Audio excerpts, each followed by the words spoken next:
Hello friends, good morning. നമ്മുടെ Kerala TV സീരിയലിലേക്ക് എല്ലാവർക്കും സ്വാഗതം. അങ്ങനെ പ്രഭാവതി തളർന്നു വീണത് അപർണയോട് ചെന്ന് പൊന്നു പറഞ്ഞെങ്കിലും അപർണ അതെല്ലാം പുച്ഛവും പരിഹാസമായിട്ട് എടുക്കുക ചെയ്തത്. അവരിപ്പോൾ എഴുന്നേറ്റ് പോയി കാണും. നീ എന്നോട് പറയാൻ വന്നപ്പോൾ അവരുടെ അടവാണിത്, ഇതിനേക്കാളും വലിയ അടവൊക്കെ ഞാൻ കണ്ടിട്ടുള്ളതാ. പണി ചെയ്യാതിരിക്കാൻ വേണ്ടി അവർ കാണിക്കുന്നത്. അവർ കുറച്ച് കഴിയുമ്പോൾ നീ ചെന്ന് നോക്കുക, നിങ്ങളുടെ അച്ഛമ്മ പണികൾ ചെയ്യുന്നത് കാണാമെന്നും പറഞ്ഞുകൊണ്ട് ഇങ്ങനെ ഇരിക്കാം. അപ്പോഴേക്കും പൊന്നു എന്ന് പറഞ്ഞ് മോളിൽ നിന്നൊരു ശബ്ദം. പെട്ടെന്ന് ഈ അപർണ, അതെ നോക്ക്, ഞങ്ങളൊരു ഫംഗ്ഷന് വേണ്ടി പോകാൻ ഇറങ്ങിയതാ, നീ ഈ കാര്യം ചെറിയച്ഛനോട് പറയരുത് കേട്ടോ എന്ന് അപർണ പറഞ്ഞു. പിന്നെ പറഞ്ഞ ഹോസ്പിറ്റലിലേക്കാണെന്നും പറഞ്ഞ് നിന്റെ അച്ഛമ്മയെ കൊണ്ടുപോയി മുത്തശ്ശി കൊണ്ടുവിട്ടതുപോലെ വല്ല ഓർഫണേജിലും കൊണ്ടുപോയി വിടുമെന്നും പറഞ്ഞുകൊണ്ട് ഇങ്ങനെ പറയുവാട്ട് ഈ അപർണ. പിന്നെ നീ നിന്റെ അച്ഛമ്മയെ കാണാൻ പോലും പോകുന്നില്ല എന്നൊക്കെ പറഞ്ഞ് അതിനെ പറഞ്ഞ് പേടിപ്പിക്കുക. അത് വേണോ വേണ്ടയോ എന്ന് നീ ഒന്ന് ആലോചിക്കാൻ പറഞ്ഞു. അപ്പോഴത്തേക്കും അമൽ ഇറങ്ങി വന്നു. അപ്പോൾ അമൽ ഇറങ്ങി വന്ന് പൊന്നുകുട്ടിയെന്ന് പറഞ്ഞ് വിളിച്ചു. അപ്പോൾ പൊന്നിൻ്റെ മുഖത്ത് എന്താ ഒരു സങ്കടം പോലെ എന്ന് ചോദിക്കും കേട്ടോ അമൽ. ചെറിയച്ഛനോട് പറ എന്താന്ന് ചോദിച്ചു. എന്താ പൊന്നു, എന്താ വിഷമമെന്ന് ചോദിക്കുമ്പോൾ നമ്മുടെ പൊന്നു ഇങ്ങനെ അടുക്കളയിലേക്ക് നോക്കുക. എന്നിട്ട് ഇങ്ങനെ പ്രഭാത് കുഴഞ്ഞു വീണതിനെ പറ്റി ആലോചിക്കുക കേട്ടോ. അമലിനപ്പോൾ എന്തോ മനസ്സിലായി. അപ്പോൾ നീ നിന്റെ വിഷമം എന്താന്ന് പറഞ്ഞു കൊടുക്കടി, നിന്റെ ചെറിയച്ഛനും ചെറിയമ്മയും പരിഹാരം കണ്ടെത്തി തരുമെന്നൊക്കെ പറഞ്ഞ് എന്താ മോളുടെ സങ്കടം എന്നൊക്കെ അപർണ ചോദിക്കുക. അപ്പോൾ നീ പറ പൊന്നു എന്താന്ന് ചോദിച്ചു അമലും. അപ്പോൾ നമ്മുടെ കൊച്ച്, ഞാൻ സ്കൂളിൽ പോകാൻ നിൽക്കുക ചെറിയച്ഛ. അപ്പോൾ മിടുക്കി കുട്ടി എന്നും പറഞ്ഞിങ്ങനെ അപർണ വലിയ ഇതാവുക. എങ്കിൽ പൊന്നു പോയി വേഗം റെഡി ആയിട്ട് വാട്ടോ, ചെറിയച്ഛൻ നിന്നെ സ്കൂളിൽ വിടാം ചെല്ലാൻ പറഞ്ഞു. അപ്പോൾ പൊന്നു അച്ഛൻ്റെ കൂടെ പൊക്കോളാവെന്ന് പൊന്നു ഇങ്ങനെ പറഞ്ഞു. അതും പറഞ്ഞു കൊച്ച് നേരെ അബിയുടെ അടുത്തേക്ക് പോയി. അപ്പോൾ അബിയുടെ അടുത്തേക്ക് പൊന്നു പോയി കഴിഞ്ഞപ്പോൾ ഏട്ട തീ കാണിക്കുന്നതിൽ അമലിന് തെറ്റൊന്നും തോന്നുന്നില്ലേന്ന് ചോദിച്ചു. അപ്പോൾ നിനക്കെന്താ പൊന്നുവിൻ്റെ കാര്യത്തിൽ ഇത്ര വിഷമം? മക്കളെ നോക്കാൻ അമ്മമാർക്കറിയാം, നീ നോക്കേണ്ട കാര്യമില്ല എന്ന് അമല അപർണയോട് പറഞ്ഞു. എവിടെ പാറ വയ്ക്കാം എന്ന് നോക്കിയാ അവളുടെ നടപ്പ് എന്നും പറഞ്ഞുകൊണ്ട് അമൽ ഇങ്ങനെ പറഞ്ഞപ്പോൾ അവൾ വരുന്നുണ്ടോ, പുറത്തു പോകുന്ന വിവരം നീ അമ്മയോട് പറഞ്ഞിട്ട് വരാൻ പറഞ്ഞു. അറിയിക്കാനുള്ളതൊക്കെ ഞാൻ നേരത്തെ അറിയിച്ചു, വരുന്നുണ്ടെങ്കിൽ വരാൻ പറഞ്ഞു. വാ എന്നും പറഞ്ഞുകൊണ്ട് ഇങ്ങനെ നിർബന്ധിച്ച് പിടിച്ചുകൊണ്ട് പോവുക അമലിനി അപർണ. കുഞ്ഞാണെങ്കിൽ ഓടിച്ചെന്ന് അഭിയെ വിളിച്ചോണ്ട് വന്നു. അച്ഛമ്മ കണ്ണ് തുറക്കുന്നില്ല അച്ഛാ എന്ന് പറഞ്ഞു. അപ്പം എന്താ അമ്മേ പറ്റിയെന്ന് ചോദിച്ചുകൊണ്ട് അഭി ഓടി വന്നു കേട്ടോ. പുള്ളിക്കാരി നേരം മയങ്ങി ഇങ്ങനെ അവിടെ കിടക്കുക. അമ്മയെന്ന് പറഞ്ഞ് അഭി വിളിക്കുന്നു. അച്ഛമ്മയെ കണ്ണ് തുറക്ക അച്ഛമ്മയെന്നും പറഞ്ഞുകൊണ്ട് പൊന്നു. അപ്പോൾ അച്ഛമ്മ കണ്ണ് തുറക്കുന്നില്ല അച്ഛാന്ന് പറഞ്ഞ് പൊന്നു ഇങ്ങനെ സങ്കടപ്പെടുമ്പോൾ അഭി അവിടെ ഇരുന്ന് അമ്മയെന്ന് പറഞ്ഞ് വിളിക്കുക. അമ്മയെന്നും പറഞ്ഞ്.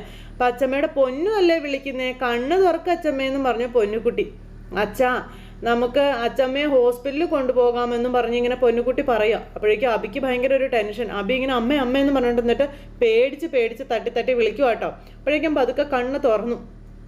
അമ്മ കണ്ണ് തുറക്കമ്മേ, അമ്മ എന്താ പറ്റിയെന്ന് പറ അമ്മയെന്നും പറഞ്ഞുകൊണ്ട് അഭി ഇങ്ങനെ കണ്ണ് തുറന്ന് ഇങ്ങനെ വരുക പ്രഭാവതി. അപ്പം അച്ഛമ്മ കണ്ണ് തല ഇറങ്ങി വീണതാ അച്ഛാ എന്ന് പൊന്നു പറഞ്ഞു. അപ്പം അമ്മയെ നന്നായി പനിക്കുന്നുണ്ടല്ലോ, എഴുന്നേക്കമ്മയെന്നും പറഞ്ഞു പിടിച്ച് അതിനെ ഏൽപ്പിച്ചു. അപ്പോൾ നമുക്ക് ഹോസ്പിറ്റലിൽ പോകാമെന്ന് പറഞ്ഞു. വേണ്ട, എനിക്ക് എങ്ങും പോകണ്ടെന്ന് പറഞ്ഞു. അമ്മ എന്താ ഈ പറയുന്നേ, ഹോസ്പിറ്റലിൽ പോകണമെന്ന് പറഞ്ഞിട്ട് അമ്മ എന്താ മനസ്സിലാക്കാത്തേ? അമ്മയ്ക്ക് നല്ല പനിയുണ്ട്, അതുകൊണ്ട് അമ്മ തല കറങ്ങി വീണത്. അമ്മയ്ക്ക് നടക്കാൻ പറ്റുമെന്ന് ചോദിച്ചു. അപ്പോൾ എനിക്ക് ഒന്നും ഇല്ലയെന്ന് പറഞ്ഞില്ലേ അഭി, നീ എന്നെ വിട്ടേക്ക് എന്ന് പ്രഭാവതി ഇങ്ങനെ അഭിയോട് പറയുക കേട്ടോ. അഭി ഇങ്ങനെ നിസ്സഹായനായിട്ട് നിൽക്കുക. തള്ളയ്ക്ക് അഹങ്കാരത്തിന് ഒരു കുറവുമില്ല. അപ്പം ഞാൻ കുറച്ച് നേരം റൂമിൽ പോയിന്ന് കിടക്കട്ടെ, പനിക്കുള്ള ടാബ്ലറ്റൊക്കെ അവിടെയുണ്ട്, ഞാൻ എടുത്ത് കഴിച്ചോളാമെന്നും പറഞ്ഞു പതുക്കെ പ്രഭാവതി ഇങ്ങനെ പോകും. അപ്പോൾ പൊന്നുകുട്ടി ഇങ്ങനെ പ്രഭാവതിയുടെ കയ്യെ പിടിച്ചിങ്ങനെ കൊണ്ടുപോവുക. അങ്ങനെ അബി അവിടെ നിൽക്കുന്നു. അപ്പോൾ ഇവർ റൂമിലേക്ക് ചെന്ന് അവിടെ ഇരിക്കുമ്പം ഇപ്പം അച്ഛമ്മയ്ക്ക് തല ചുറ്റുന്നുണ്ടോ എന്ന് പൊന്നുകുട്ടി ചോദിച്ചു. ഇല്ല, മോള് പൊയ്ക്കോളാൻ പറഞ്ഞു. സ്കൂളിൽ പോകാനുള്ളതല്ലേ എന്ന് ചോദിക്കുമ്പോൾ അച്ഛമ്മയ്ക്ക് വയ്യാതിരിക്കുമ്പോഴേ പൊന്നു എങ്ങനെയാ സ്കൂളിൽ പോകുമെന്ന് പൊന്നുകുട്ടി ചോദിക്കുക. അച്ഛമ്മയ്ക്ക് സുഖമായില്ലേ, പൊന്നു പൊയ്ക്കോളാനായിട്ട് പ്രഭാവതി കുഞ്ഞിനോട് പറയാം. അപ്പോഴേക്കും അതിങ്ങനെ വിഷമിച്ച് ഇങ്ങനെ നിൽക്കുക കേട്ടോ. കുഞ്ഞ് ചെല്ലാൻ പറഞ്ഞു. അപ്പം അച്ഛമ്മയെ മരുന്ന് കഴിക്കാതെ കിച്ചണിലേക്കൊന്നും അച്ഛമ്മ പോകരുത് കേട്ടോ എന്ന് പൊന്നുകുട്ടി പറയാം. അച്ഛമ്മയ്ക്ക് സുഖമില്ലാത്തതാ, പിന്നെ വീണ്ടും തലചുറ്റി വീണാലേ ആരും ഉണ്ടാവില്ല എന്നൊക്കെ പൊന്നു പറഞ്ഞു കൊടുത്തു. അച്ഛമ്മ ഇവിടെ തന്നെ ഇരുന്നോളാം കേട്ടോ, പൊന്നു അങ്ങോട്ട് പോയിക്കോളാൻ പറഞ്ഞു. മോള് ചെല്ലാൻ പറഞ്ഞു. പൊന്നുവിനെ പ്രഭാവതി പറഞ്ഞു വിട്ടു. അത് കഴിഞ്ഞ് പ്രഭാവതി ഇങ്ങനെ സ്വയം നീറി അവിടെ അങ്ങനെ ഇരിക്കുക വിഷമത്തോടെ. എന്നിട്ട് പിന്നെ അലമാരിയിൽ നിന്ന് മരുന്നോ മറ്റോ എടുത്തൊക്കെ കഴിച്ചു. അങ്ങനെ പ്രഭാവതി അവിടെ ഇങ്ങനെ ഇതായിട്ട് അങ്ങനെ ഇരിക്കുക കേട്ടോ. അപ്പോൾ അങ്ങനെ പുള്ളിക്കാരി ആ മരുന്ന് എടുത്ത് കഴിക്കാനായിട്ട് തുടങ്ങിയപ്പോൾ അതിൽ ഒരു ലെറ്റർ, ഒരു സാധനം അവർക്ക് കിട്ടി, ഒരു മോതിരം. ആ മോതിരമായിരുന്നു, അതും നമ്മുടെ അച്ഛൻ്റെ മോതിരം. സൂര്യയുടെ മോതിരം ഇങ്ങനെ കയ്യിലെടുത്ത് പിടിച്ച് നമ്മുടെ പ്രഭാവതി ഇങ്ങനെ നോക്കി, ഇതെങ്ങനെ എൻ്റെ ഇതിൽ വന്നു? ഞാൻ അദ്ദേഹത്തിൻ്റെ വിരലിൽ ഇത് അണിയിച്ചു കൊടുത്തതാണല്ലോ, പിന്നെ എങ്ങനെ ഇത് എൻ്റെ റൂമിൽ തന്നെ വന്നത്? ഇതിവിടെ എൻ്റെ ഈ ആഭരണങ്ങളുടെ കൂടെ വരാൻ ഒരു വഴിയില്ലല്ലോ എന്നൊക്കെ പറഞ്ഞ് പ്രഭാവതി ഇങ്ങനെ ഇരുന്ന് ആലോചിക്കുക. പ്രഭാവതി എന്നിട്ട് ഇങ്ങനെ എന്തൊക്കെയോ ഇരുന്ന് ആലോചിച്ച് കൂട്ടുന്നുണ്ട്. പ്രഭാവതിക്ക് ഒന്നും മനസ്സിലാകുന്നില്ല എങ്ങനെ എന്ത് സംഭവിച്ചു എന്നുള്ളത്. പ്രഭാവതി എന്നിട്ട് ഇതിങ്ങനെ ആലോചിക്കുക. ആ സമയത്താണ് അജയ് പറഞ്ഞ കാര്യങ്ങളെപ്പറ്റി പ്രഭാവതി ഓർക്കുന്നത്. അച്ഛൻ എഴുന്നേറ്റ് നടന്ന കാര്യങ്ങളെപ്പറ്റി, അച്ഛൻ മുറിയിൽ വന്നിരുന്നു എന്നൊക്കെ പറഞ്ഞ കാര്യങ്ങൾ. അങ്ങനെ നമ്മുടെ പ്രഭാവതി അതെല്ലാം ആലോചിച്ച് അവിടെ ഇരിക്കുമ്പോൾ അഭി അവിടെ അമ്മയ്ക്കുള്ള കഞ്ഞി ഉണ്ടാക്കുക. അപ്പോഴേക്കും പൊന്നുകുട്ടി അങ്ങോട്ടേക്ക് വന്നു. പൊന്നുകുട്ടി വന്ന് അച്ഛാ ഇത് അച്ചമ്മയ്ക്ക് കൊടുക്കാൻ പറ്റുമോ അച്ഛാന്ന് ചോദിച്ചാൽ വരുന്നത്. അപ്പോൾ മോളത് നമ്മുടെ റൂമിൽ തന്നെ കൊണ്ടുവച്ചോ, റൂമിൽ ടാബ്ലറ്റ് ഉണ്ടെന്ന് അച്ഛമ്മ പറഞ്ഞതല്ലേ, ആദ്യം നമുക്ക് അച്ചമ്മയ്ക്ക് കഞ്ഞി കൊടുക്കാം എന്നിട്ട് മെഡിസിൻ കൊടുക്കാം എന്നും പറഞ്ഞുകൊണ്ട് ഇങ്ങനെ നമ്മുടെ അഭി അങ്ങനെ കഞ്ഞിയൊക്കെ സെറ്റാക്കി അതിന് ശേഷം അതുമായിട്ട് പോകാൻ നോക്കും. അപ്പോൾ പൊന്നുകുട്ടി ഇവിടെ ഇരിക്കുമ്പോൾ പൊന്നുകുട്ടിയുടെ മുഖത്ത് ആകെ ഒരു സങ്കടം. അപ്പോൾ അഭി ചോദിച്ചു, പൊന്നുകുട്ടിക്ക് എന്താ ഒരു വിഷമം, എന്ത് പറ്റിയെന്ന് ചോദിച്ചു. സ്കൂളിൽ പോകാൻ പറ്റാത്തത് കൊണ്ടാണോ എന്ന് ചോദിച്ചു കേട്ടോ. അത് കേട്ടപ്പോൾ അച്ചമ്മ പനിച്ച് കിടക്കുമ്പോഴേ കൂടെ നിൽക്കാൻ ആരും ഇല്ലാത്തത് കൊണ്ടല്ലേ മോളെ, നിന്റെ അമ്മയുണ്ടായിരുന്നെങ്കിൽ ഞാനിങ്ങനെ നിന്നെ ഇവിടെ പിടിച്ചു നിർത്തുമോ മോളെന്ന് ചോദിച്ചു. അപ്പോൾ സ്കൂളിൽ പോകാൻ പറ്റാത്തത് കൊണ്ടൊന്നും അല്ല അച്ഛാ പൊന്നുവിന് സങ്കടം വന്നത്. പിന്നെ എന്ത് സങ്കടാ പൊന്നുകുട്ടിക്ക് വന്നത്? അമ്മയെ ഓർത്തിട്ടാണോ? അച്ഛൻ കഞ്ഞി ഉണ്ടാക്കി കൊടുത്താലേ അച്ചമ്മ അത് കഴിച്ചില്ലെങ്കിലോ എന്ന് എനിക്കൊരു വിഷമോ അതാന്നൊക്കെ പറഞ്ഞുകൊണ്ട് കുഞ്ഞിങ്ങനെ പറഞ്ഞു. അച്ചമ്മ കഴിക്കില്ല അച്ഛാ എന്നൊക്കെ ഇങ്ങനെ കൊച്ചു സങ്കടത്തോടെ പറയുവാണ്. അച്ഛൻ കഷ്ടപ്പെട്ടുണ്ടാക്കിയ കഞ്ഞിയല്ലേ, അച്ചമ്മ വേണ്ടെന്ന് പറഞ്ഞാൽ അത് അച്ഛന് സങ്കടമാവില്ലേ എന്നൊക്കെ പൊന്നുകുട്ടി ഇങ്ങനെ ചോദിക്കുക. അപ്പം അതൊക്കെ കേട്ട് അഭി ചിരിക്കുക കേട്ടോ. അച്ഛന് സങ്കടമായ പൊന്നുവിന് സങ്കടമാവില്ലേ എന്ന് ചോദിക്കുമ്പം നമുക്ക് അച്ചമ്മയെ കൊണ്ട് കഞ്ഞി കുടിപ്പിക്കാവുന്നേ, പൊന്നു കൊടുത്താൽ അച്ചമ്മ കഞ്ഞി വേണ്ടാന്ന് പറയത്തേ ഇല്ല, പൊന്നു അല്ലെങ്കിൽ കണ്ടോ എന്നൊക്കെ പറഞ്ഞു. അപ്പോൾ അച്ചമ്മയ്ക്ക് നമ്മളെ ഇഷ്ടമല്ല അച്ഛാന്നും പറഞ്ഞു പൊന്നുകുട്ടി അഭിയോട് പറയണുണ്ട്. അച്ഛനോട് അച്ചമ്മ മിണ്ടത്തും ഇല്ല എന്നൊക്കെ പറഞ്ഞപ്പോൾ അതൊക്കെ പൊന്നുകുട്ടിയുടെ വെറും തോന്നലുകൾ മാത്രം, നമ്മളോട് മിണ്ടിയില്ല എന്ന് കരുതി നമുക്കങ്ങനെ വിട്ടുകൊടുക്കാൻ പറ്റുമോ? നമ്മൾ അങ്ങോട്ട് ചെന്ന് മിണ്ടണം, അതല്ലേ വേണ്ടതെന്നൊക്കെ ചോദിച്ചു. നമ്മളെ എല്ലാവരും സ്നേഹിക്കണമെന്ന് വാശി പിടിക്കുന്നവർ, ശാഠ്യം പിടിക്കുന്നവർ, സ്വന്തം കാര്യം മാത്രം നോക്കുന്നവരാ നമ്മൾ അങ്ങോട്ട് കൊടുത്ത് തിരികെ വാങ്ങേണ്ട ഒന്ന് മാത്രമേ ഉള്ളൂ. അതാണ് സ്നേഹം എന്നുള്ളത്. പൊന്നുകുട്ടിക്ക് അറിയാവോ അതെന്നൊക്കെ ഇങ്ങനെ അഭി കൊച്ചിനോട് ചോദിക്കാം. നമ്മൾ കൊടുത്തിട്ട് തിരികെ കിട്ടിയില്ല എന്ന് കരുതി ഒരിക്കലും നമ്മൾ അതിനെ ചൊല്ലി വിഷമിക്കാനൊന്നും പോകരുത്. നല്ലതായാലും ചീത്തയായാലും കൊടുക്കുന്നത് എന്തും അതിൻ്റെ ഇരട്ടിയായിട്ട് നമുക്ക് ഇങ്ങോട്ടേക്ക് തിരിച്ചു കിട്ടുമെന്നൊക്കെ പറഞ്ഞ് ഇങ്ങനെ പറയുവാണ്. അത് തിരിച്ചു കിട്ടാനായിട്ട് കുറച്ച് സമയം എടുക്കുമെന്ന് മാത്രമേ ഉള്ളൂ എന്നും പറഞ്ഞു. അങ്ങനെ തിരിച്ചു കിട്ടാൻ വൈകുന്നത് എന്തുകൊണ്ടാണെന്ന് പൊന്നുവിന് അറിയാവോ? അപ്പം അത് തരാഞ്ഞിട്ടല്ലേ അച്ഛാ എന്ന് പൊന്നുകുട്ടി ചോദിക്കുമ്പോൾ അല്ല, തിരിച്ചു കിട്ടുന്നത് കൂടുതലായതുകൊണ്ടാണ് എന്ന് അഭി പറഞ്ഞു കൊടുക്കുക. ആർക്കും നമ്മളോട് സ്നേഹമില്ല എന്ന് മോള് പറയരുത് കേട്ടോ. നാളെ അവരുടെ സ്നേഹം മടക്കി കിട്ടുമ്പോൾ പറഞ്ഞു പോയതൊക്കെ നന്ദികേടാവത്തില്ലേ എന്ന് ചോദിച്ചു. അല്ല അച്ഛാ, ഇനിയും മോൾക്ക് സംശയമുണ്ടോ? അല്ല, മുത്തശ്ശി അച്ഛനെയും അമ്മയെയും ഒരുപാട് വഴക്ക് പറഞ്ഞിട്ടില്ലേ എന്നുള്ള കാര്യങ്ങൾ ഇങ്ങനെ പൊന്നുകുട്ടി ചോദിക്കാം. നമ്മളോട് ഇവിടെ നിന്ന് ഇറങ്ങി പോകാൻ വരെ പറഞ്ഞിട്ടില്ലേ? അങ്ങനെ പറഞ്ഞിട്ടാണോ അച്ഛാ മുത്തശ്ശിയെ അപർണ ചെറിയമ്മ ഇവിടെ നിന്ന് അവിടെ കൊണ്ടാക്കിയത് എന്നൊക്കെ ഇങ്ങനെ പൊന്നുകുട്ടി ചോദിക്കാം. അത് കേട്ടപ്പം അതിലെന്താ സംശയം? നമ്മളെ ഇറക്കി വിടാൻ നിന്ന മുത്തശ്ശിക്ക് തന്നെ പുറത്തു പോകേണ്ടതായിട്ട് വന്നില്ലേ? മുത്തശ്ശി ചെയ്തതിന് കിട്ടിയ ശിക്ഷയാണ് അതെന്നൊക്കെ പറയുമ്പോൾ മുത്തശ്ശിയോട് ചെയ്തതിന് അപർണ ചെറിയമ്മയ്ക്കും ശിക്ഷ കിട്ടത്തില്ലേ എന്നിങ്ങനെ പൊന്നു ചോദിച്ചു. തെറ്റാര് ചെയ്താലും ശിക്ഷ കിട്ടും എന്ന കാര്യം അഭി പറഞ്ഞു കൊടുക്കുക. ശിക്ഷ എന്നുള്ളത് നന്നാവാനുള്ളൊരു മരുന്നാണ്. മനസ്സിലായോ മോൾക്ക്? മുത്തശ്ശി നന്നായി കഴിയുമ്പോൾ നമ്മളോട് മുത്തശ്ശിക്ക് സ്നേഹം ഉണ്ടാവും. അന്നേരമായിരിക്കും നമ്മൾ മുത്തശ്ശിയെ സ്നേഹിച്ചതിന് മുത്തശ്ശി തിരിച്ചുള്ള സ്നേഹം തരുന്നത്. മുത്തശ്ശിക്ക് സ്നേഹം വരുമ്പോൾ നമുക്ക് പോയി മുത്തശ്ശിയെ കൂട്ടിക്കൊണ്ട് വരാം എന്നൊക്കെ പൊന്നുകുട്ടി ചോദിച്ചു. നമുക്ക് വരാലോ പൊന്നുകുട്ടി, നമുക്ക് അച്ചമ്മയ്ക്ക് കഞ്ഞി കൊടുക്കാമെന്ന് പറഞ്ഞ് അവർ രണ്ടുപേരും കൂടി പ്രഭാവതിക്കുള്ള കഞ്ഞിയായിട്ട് നേരെ അങ്ങോട്ട് പോകും, അച്ചാറും കഞ്ഞിയായിട്ട്.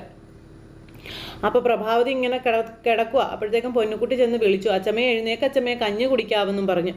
അച്ചമ്മയെ എഴുന്നേക്ക്, അച്ചമ്മയെ എഴുന്നേക്ക് എന്ന് പറഞ്ഞ് വിളിച്ചു. പ്രഭാവതി പതുക്കെ കണ്ണ് തിരിഞ്ഞ് നോക്കുമ്പോൾ കാണുന്ന അഭി കഞ്ഞിയായിട്ട് വന്ന് നിൽക്കുന്ന. അഭിയെ നോക്കിക്കൊണ്ട് പ്രഭാവതി ഇങ്ങനെ ഏറ്റിരിക്കാം.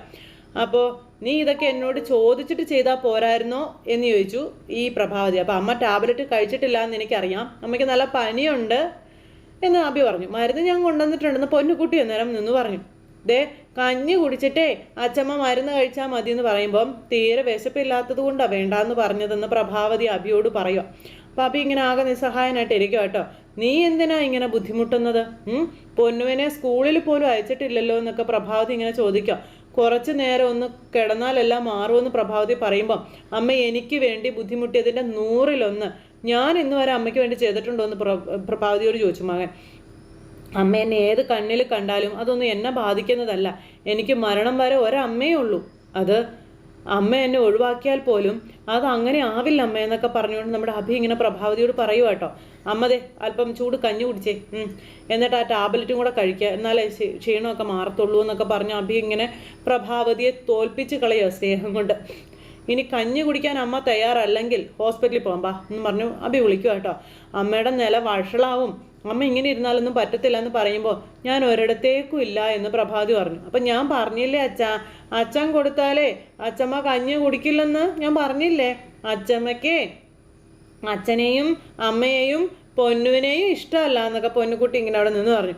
അതാ അച്ഛമ്മ വേണ്ടെന്ന് പറയുന്നതെന്നൊക്കെ പൊന്നുകുട്ടി ഇങ്ങനെ പറയുമ്പോൾ പ്രഭാവതി പൊന്നുകുട്ടി ഇങ്ങനെ പുറത്ത് തലോടി പിടിക്കുക. കാരണം കൊച്ചു പറഞ്ഞതൊരു സത്യമാണല്ലോ. പ്രഭാവതി ഇങ്ങനെ ആകെ വല്ലാതെ ആയി. അബിക്കും ആകെ നിരാശയൊക്കെ ആയി പ്രഭാവതിയുടെ മുന്നിലിരുന്ന്. ഇത് അമ്മയുടെ ആരോഗ്യത്തിന് വേണ്ടിയുള്ളതാണെന്നും പിന്നെ ഭക്ഷണം കഴിക്കാതെയും മരുന്ന് കഴിക്കാതെയും കിടന്നാൽ ഹോസ്പിറ്റലിൽ അഡ്മിറ്റ് ആവേണ്ടി വരില്ലേ എന്ന് ചോദിച്ചു അബി.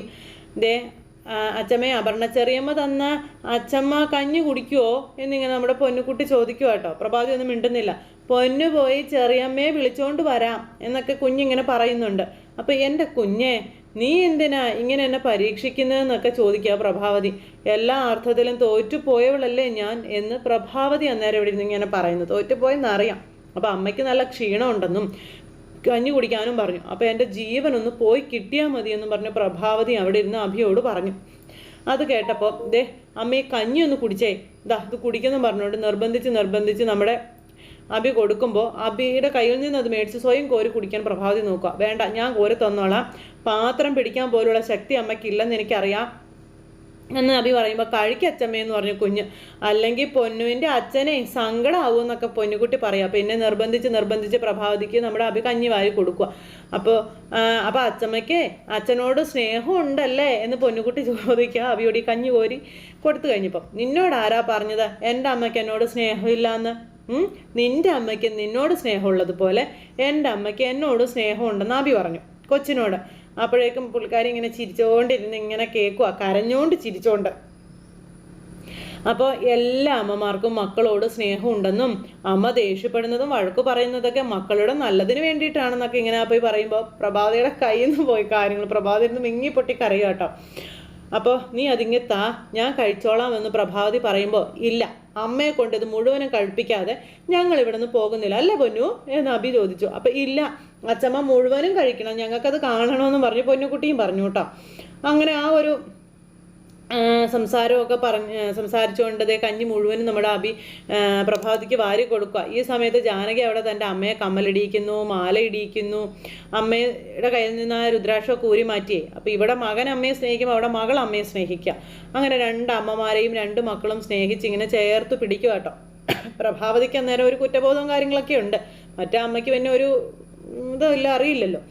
അങ്ങനെ കഞ്ഞിയൊക്കെ മുഴുവനും മേടിച്ച് കുടിച്ച് നമ്മുടെ പ്രഭാവതി അങ്ങനെ ഇരിക്കുമ്പം നമുക്ക് ഹോസ്പിറ്റലിൽ ഒന്ന് പോയിട്ട് വരാമേ, ഇപ്പോഴത്തെ പനിയൊക്കെ സൂക്ഷിക്കേണ്ടതാണെന്ന് അബി പറഞ്ഞപ്പോൾ ഞാൻ പറഞ്ഞില്ലേ ഞാൻ ഒരിടത്തേക്കും പോരുന്നില്ല എന്ന്.